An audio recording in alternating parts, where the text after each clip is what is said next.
This is Why People Don't Do Their Jobs, Episode 21, Procedure Problems. This episode referred back to Episode 8, People Don't Know What Their Jobs Are, and Episode 6, Management is Ineffective. It's a big problem that a lot of work instructions, procedures, and other important communications are screwed up. There's some reasons for this.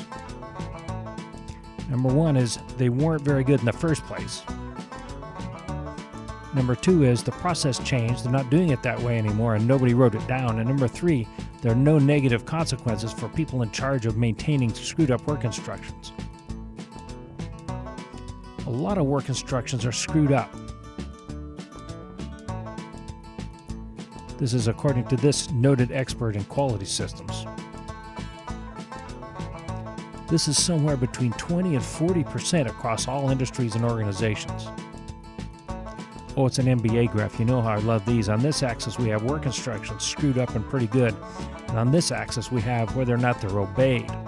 This is a situation you want where you've got pretty good work instructions and people obey them. This is a situation you don't want where you've got good work instructions and people aren't obeying them.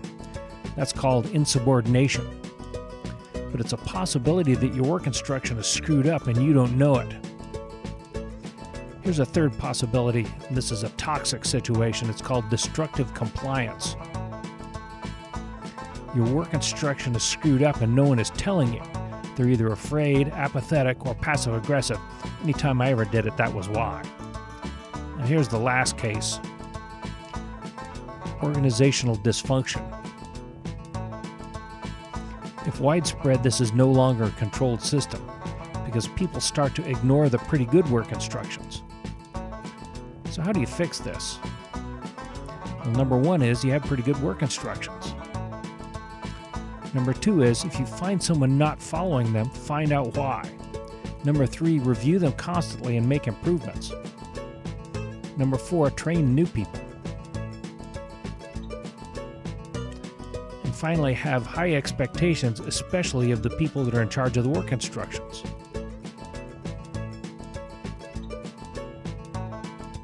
Effective organizations do all of these things. Ineffective organizations can't or won't. It costs money and requires management effort. It also requires management to accept that they could be doing things better. Some organizations just can't quite get there. Reference Episode 5, Entrenched Mediocrity. This has been a presentation of ISO-help.com. Check out our YouTube site for even more of these fun videos.